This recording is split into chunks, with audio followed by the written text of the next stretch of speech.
이런 사람이 그립고 보고 싶다 하는 제목으로 잠시 말씀을 전하겠습니다. 수년 전에 한 일간지에서 본 내용인데요.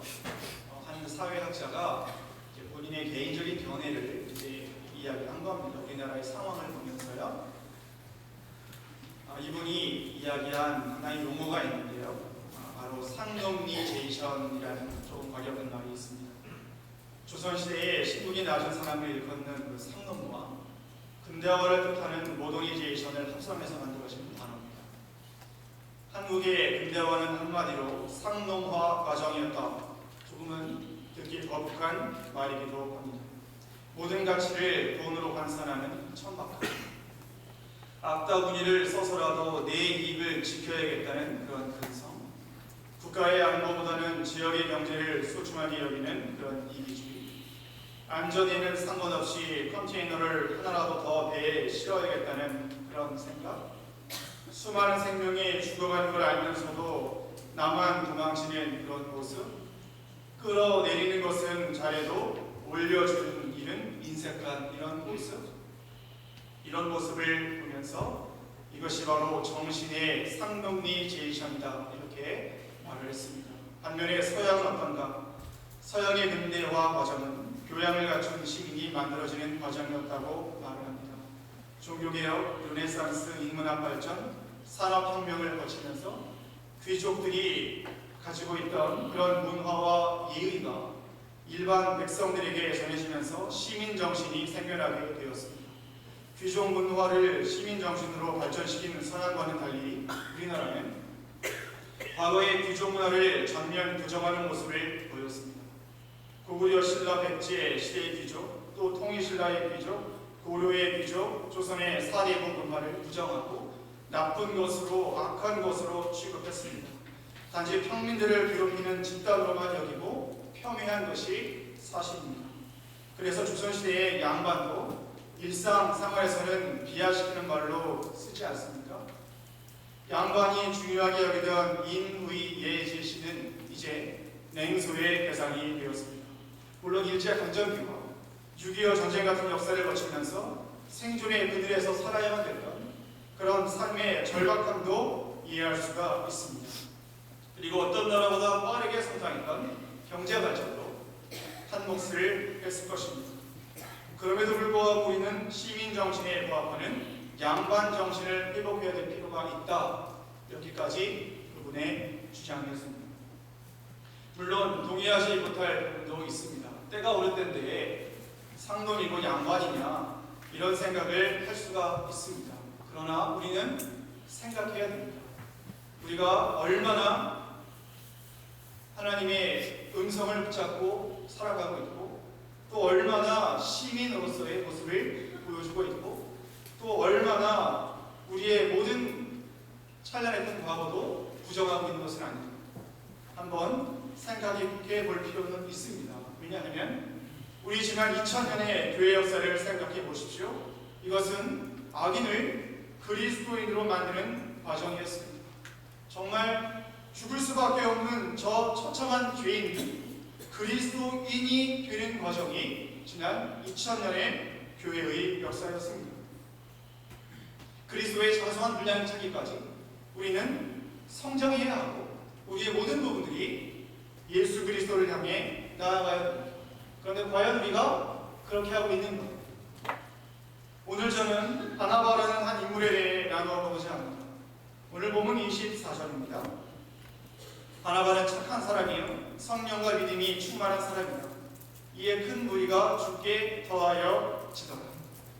이 구절은 중요한 신학적 의미를 담고 있습니다. 착하고 성령이 충만하고 믿음이 깊은 사람 바나바입니다. 왜?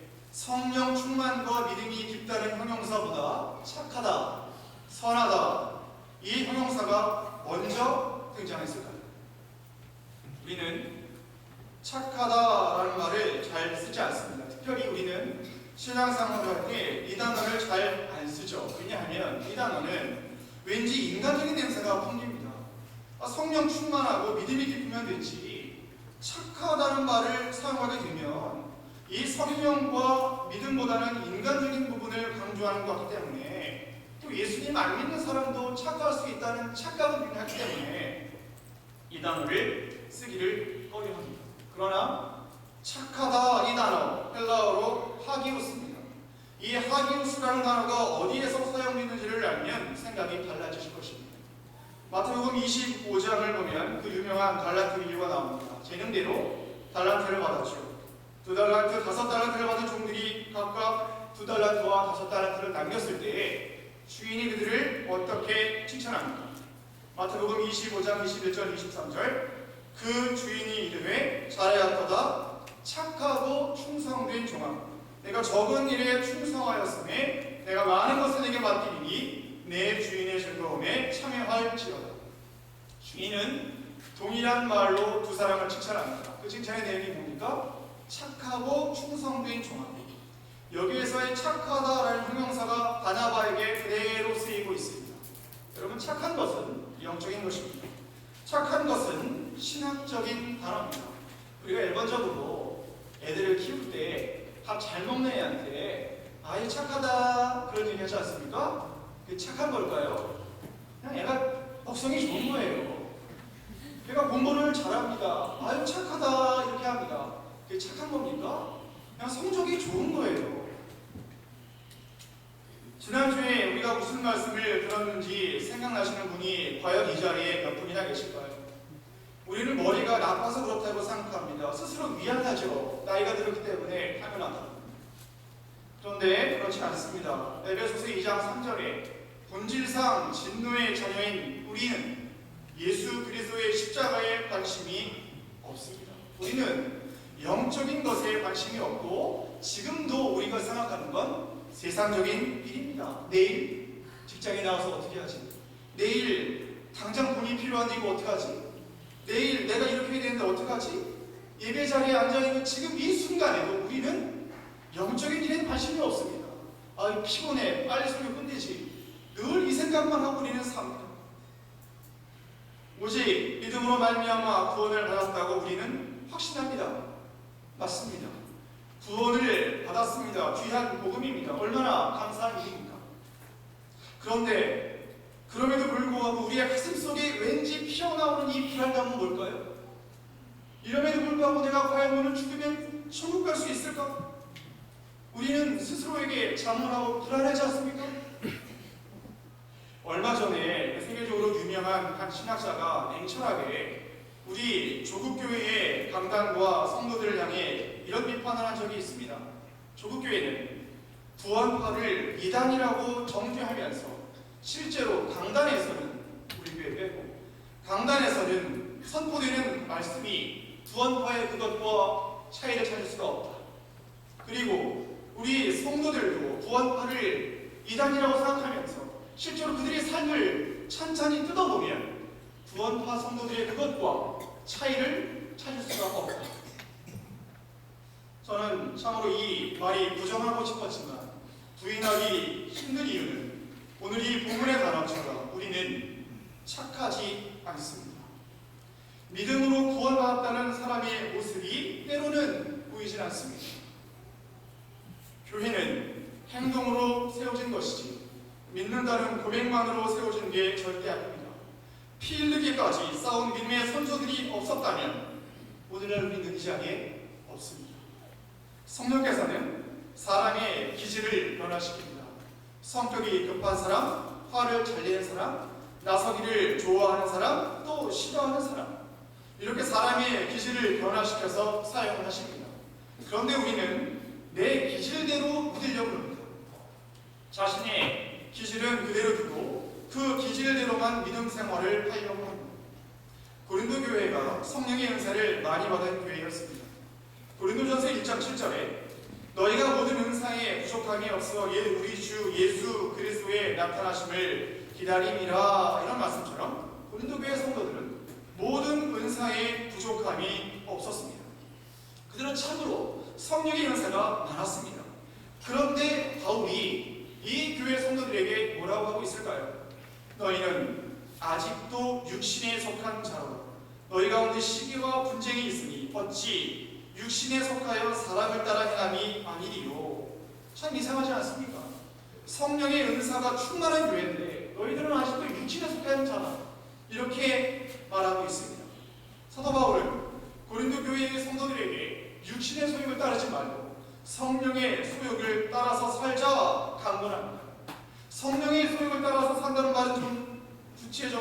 바나바는 뭘까요? 오늘 본문에 나오는 착하다라는 것입니다. 착한 사람 바나바는 성령과 믿음이 충만한 사람입니다. 다시 말씀을 드립니다. 착하다, 이 단어는 성경적인 용어입니다. 이 단어는 오늘 살아가는 우리들에게 어떤 메시지를 주고 있는가, 이제 이 바나바를 통해서 한번 보기를 원합니다. 사실 바나바는 이름이 아니죠.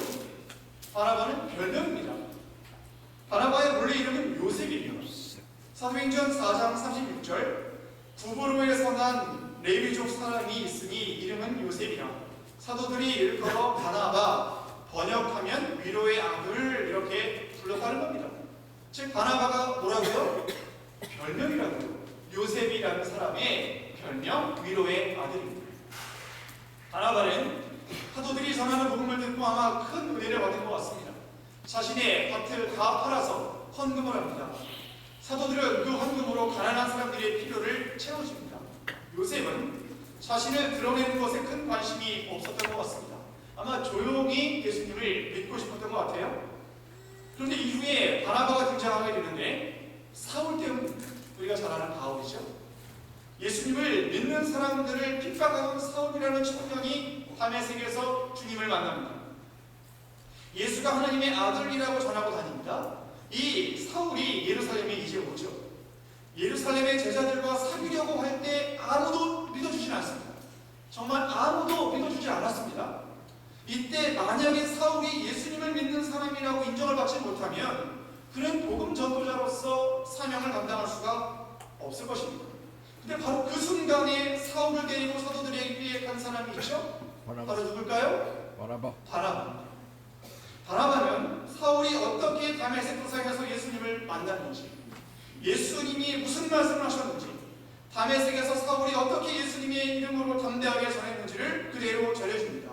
그런데 참 놀랍게도요, 사도들이 사울의 말을 믿지 않는데 누구의 말을 믿을까요? 바나바의 말을 믿어주더라는 겁니다. 이게 참 놀랍지 않습니까? 왜 바나바의 말은 믿어줬을까요? 바나바는 착한 사람이기 때문입니다. 그리고 이제 오늘 읽은 본문입니다. 수리아 안디옥이라는 지명이 나오죠. 사도행전 13장 14절에 나오는 이 비시디아 안디옥과 구분하기 위해서 수리아 안디옥 이렇게 구분합니다. 로마 제국에서 로마 알렉산드리아의 뒤를 잇는 제3번째 큰 도시가 바로 수리아 안디옥입니다. 인구가 약 50만 명, 아폴로 신을 숭배하는 우상의 중심지입니다. 문화적인 다양성, 다양한 종교들이 섞인 것입니다. 바로 이 도시에서 놀라운 부흥의 역사가 일어나게 된 것입니다. 수많은 사람들이 주를 믿고 죽게 돌아오는 일들이 이루어지고 있었습니다. 그래서 본교회인 예루살렘 교회는 누구를 보냅니까? 바나바를 수리아 안디옥으로 파송시켰습니다. 파송된 바나바는 수리아 안디옥에서 역사하신 하나님의 은혜를 보고 기뻐하며 그곳에 있는 사람들에게 전합니다. 굳건한 마음으로 주와 함께 머물러 있으라, 이렇게 권합니다. 복음의 역사는 이렇게 확산되어 갔습니다. 오직 하나님의 주권의 역사로 확산되어 갔습니다. 성령이 놀라운 이 능력은 기독교를 가장 박해하던 그 시절에 가장 큰 부흥을 보게 됐습니다. 그래서 24절 하반부를 보시면 큰 무리가 주께 더해지는 역사가 일어납니다. 성경은 이 말을 하면서 동시에 바나바가 어떤 인물인가를 설명해 주죠. 그 내용이 바나바는 착한 사람이요 성령과 믿음이 충만한 사람, 이런 말을 합니다. 성경에서 한 인물의 성품에 관해서 설명할 때 착한 사람이라고 부연 설명을 붙인 경우는 이 사람이 유일합니다. 왜 성경은 그가 착한 사람이라고 말합니까? 성령과 믿음이 충만한 사람이라고 쓰면 충분한데 왜 그를 착한 사람이라고 이름을 붙였는가? 저는 이 자리에 우리 모두가 이 부분을 깊이 묵상해 봤으면 좋겠습니다. 예전에 어느 목사님이 이런 이야기를 한 적이 있었어요. 인생을 살아가는 방식에는 두 가지가 있다. 첫째는 직선의 삶이고 두 번째는 곡선의 삶이다. 직선이 뭡니까? 두 점 사이를 지나는 길이죠. 모든 삶입니다. 두 점 사이의 최단 거리이기도 하죠. 이건 효율적인 삶입니다. 자신이 보고 싶은 것만 보고 듣고 싶은 것만 듣습니다. 예를 들어 예배를 드릴 때 자신이 원하는 것만 들어요. 찬양보다는 내가 말씀을 듣고 싶어요. 그러면 찬양 시간이 다 끝날 때쯤에 들어옵니다. 반대로 나는 말씀보다는 찬양이 좋아요. 그럼 찬양이 끝나고 말씀이 시작되기 전에 집에 갑니다. 원하는 설교를 듣고 싶어요. 그래서 사람은 만나고 싶지 않습니다. 인터넷으로 설교를 봅니다. 요즘 시대가 다 그런 시대죠. 인터넷으로 내가 원하는 목사님의 설교를 클릭합니다. 설교를 들어요. 자신의 마음에 듭니다. 또 들어요. 마음이 이번엔 안 들어요. 다른 목사님 또 생각이 됐습니다. 다른 목회자의 설교를 또 찾아요. 이것이 직설의 삶입니다. 예배를 드릴 때 축도가 끝나면 바로 나갑니다. 예배가 끝나면 빨리 차를 빼서 나갑니다. 왜냐하면 사람들과 마주치고 싶지가 않은 겁니다. 이것이 바로 직선의 삶입니다. 반면에 곡선의 삶이 있습니다. 이 곡선의 삶은 우리가 알기 쉽게 이야기를 하면 유목민들을 생각하시면 쉽습니다. 이 유목민들은 절대로 직선의 삶을 살 수가 없습니다. 유목민들은 곡선의 삶을 삽니다. 몽골에 갔을 때 이 게르라는 데가 있지 않습니까? 거기 사는 거주지요. 이 유목민들은요, 집들이 대부분 다 동그래요. 이 게르도 아주 동그랗습니다. 동그란 이유는 뭐 바람이 많이 불고 여러 가지 이유가 있지만 그들의 삶의 방식 자체가 동그래요. 일단 사람들이 모이면 동그랗게 앉습니다. 멀리에서 이웃이 오거나 아니면 손님이 오잖아요. 그러면 그들은 무조건 환대합니다. 왜냐하면 유목민들은 철저하게 고립되어 살잖아요. 그렇기 때문에 외부 소식을 들을 길이 없습니다. 그래서 손님이 오면 무조건 환대합니다. 무조건 환대해서 그들의 소식을 들어요.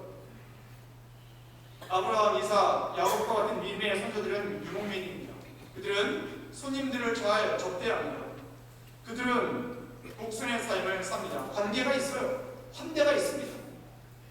돌아보고 머무르고 소통하고 대화합니다. 어제 우리 목자, 부목자 새벽기도회가 있지 않았습니까? 목자, 부목자 새벽기도회가 끝나면 망나울에서 우리가 식사를 합니다. 처음에는 싫었습니다. 솔직하게 말씀드리는 거예요. 목사님하고 좀 짜고 치는 모습을 치는 게 아니에요. 처음에 굉장히 싫었어요. 왜냐하면 새벽에 밥 먹는 게 쉽지 않아요. 그런데 이 처음에는 이해가 잘 안 됐던 이 부분이 말씀을 보면서 점점 이해가 되더라는 거예요. 왜 목사님께서 이렇게 새벽에 식사를 하게 하실까? 이걸 묵상해 봤습니다. 이건 뭔가 분명히 메시지가 있더라는 겁니다. 이건 직선의 삶을 사는 게 아니라 곡선의 인생을 살아가는 부목자와 목자에 대한 메시지입니다. 단순히 밥 먹고 가라는 게 아니라는 거예요. 목자와 부목자는 직선의 삶을 살면 절대로 목원들을 섬길 수가 없습니다. 어떻게 그렇게 하겠습니까? 내가 나만 생각하는 거예요. 내 효율만 생각하면 어떻게 목원들을 섬깁니까? 목원들과 식사를 준비해야 됩니다. 목원들을 돌아봐야 됩니다. 찾아가야 됩니다. 곡선의 삶을 살지 않으면 이건 불가능합니다. 그래서 그 시간에 그걸 한번 느껴보라는 것입니다. 맡기를 바랍니다. 오늘 본문 25절을 보십시오. 바나바가 사울을 찾으러 어디로 갑니까? 다소에 갑니다. 다소는 수리아 안디옥에서 북쪽으로 160km 떨어진 곳입니다. 여러분, 이게 결코 쉬운 게 아닙니다. 바나바는 사울을 찾아갑니다. 25절에 나오는 찾다, 이 동사는 단순히 찾는다라는 걸 넘어섭니다. 이 단어는 기다린다라는 의미도 포함됩니다. 지금 다소에서 사는 사울을 찾아요. 찾기 어렵지만 찾습니다. 마침내 찾습니다. 근데 사울이 수리아 안디옥에 안 간다고 합니다. 왜냐하면 예전 생각이 나기 때문에. 설득합니다. 거절합니다. 또 설득합니다. 거절합니다. 기다립니다. 자신의 삶을 다 거기에서 보냈는지도 몰라요. 또 기다려줍니다. 직선의 삶을 사는 사람이라면 절대 할 수 없습니다. 왜 성경에서 바나바를 착한 사람이라고 하는지 이해가 되시겠습니까? 그 핍박과 혼란이 큰 시대에 바나바는 곡선의 삶을 살고 있는 것입니다. 26절에 사울을 데리고 옵니다. 바나바와 사울 두 사람이 수리아 안디옥 교회에서 1년 동안 큰 무리를 가르칩니다. 여러분, 흥미로운 사실은 이때부터 사울이 크게 쓰임을 받더라는 겁니다. 사도행전의 방향이 예루살렘 교회에서 수리아 안디옥 교회로 옮겨지는데 사울이라고 하는 바울은 크게 이제 쓰임받죠. 그런데 누구는 사라집니까? 정작 바나바는 사라져요. 여러분 같으면 어떤 생각이 드시겠습니까? 내가 데리고 와서 양육 교육하고 가르친 사람, 이제 나보다 더 인기도 많아지고요. 나는 점점 사라져요. 인간적인 시기심과 질투의 마음이 들지 않겠습니까? 그런데 바나바는 전혀 그런 마음을 갖고 있지 않은 것 같습니다. 그래서 바나바는 착한 사람인 겁니다. 26절 하반부는 이렇게 마무리가 됩니다. 교회사에서 가장 중요한 단어를 하나 말하는데 제자들이 수리아 안디옥에서 비로소 그리스도인이라는 일컬음을 받게 됩니다. 이 그리스도인이라는 명칭이 처음 등장하는데 베드로전서 4장 16절에 보시면 만일 그리스도인으로 고난을 받으면 부끄러워하지 말고 도리어 그 이름으로 하나님께 영광을 돌리라 이렇게 말하고 있습니다. 그러니까 이 당시 그리스도인이라는 단어는 죄인과 똑같은 단어였습니다. 로마 사회에서 그리스도인은 법적인 죄목과 비슷하게 사용된 단어입니다. 그리스도인은 정죄의 대상이지 이 당시에 축복의 대상이 아니라는 겁니다. 그리스도인은 잡혀갑니다. 매를 맞습니다. 죽을 수 있습니다. 그러나 자신이 그리스도인이라는 사실을 부끄러워하지 않고 자랑스러워했습니다. 그런데 그 이름이 누구에서부터 시작했을까요? 바로 오늘 우리가 본 이 착한 사람 바나바로부터 시작됐다고 해도 과언이 아닐 정도로 이 사람은 교회사에 매우 중요한 역할을 감당하게 됐습니다. 사랑하는 교우 여러분, 우리 솔직하게 말해봅시다. 우리가 예배를 드리지 않아서 전도가 안 되는 겁니까? 기도를 하지 않아서 전도가 안 되는 것입니까? 부흥회가 없어서 부흥이 안 되는 것입니까? 성령의 은사가 없어서 교회가 욕을 먹는 것입니까? 우리 수준이 너무 낮습니다. 우리의 기준이 너무나 낮고 우리의 기대감이 너무나 낮습니다. 내 안에 그리스도의 영이 아니라 세상의 영으로 가득합니다. 광화문에 갈 줄은 알아도 기도의 자리에 올 줄 모릅니다. 곡선의 삶은 사라지고 직선의 관계만 남아있는 것입니다.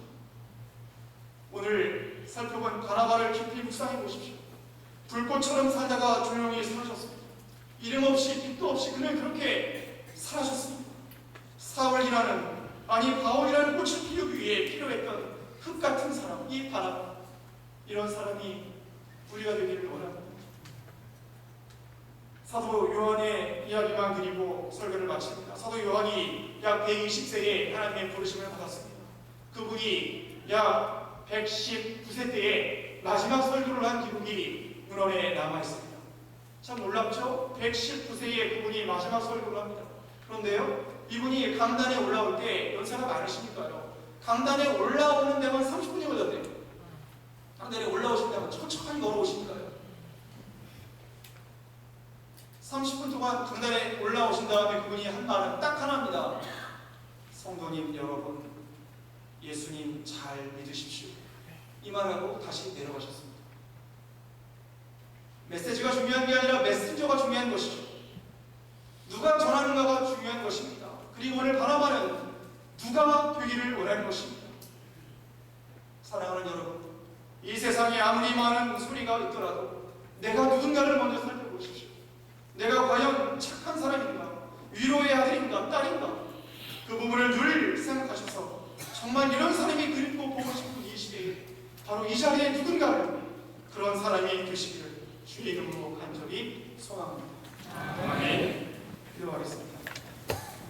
거룩하신 아버지 하나님, 지난 2000년 세월 동안 교회를 세워주시고 저희들을 통해 복음의 역사가 충만하기를 원하셨던 주님, 우리의 삶에 무엇이 있는 것입니까?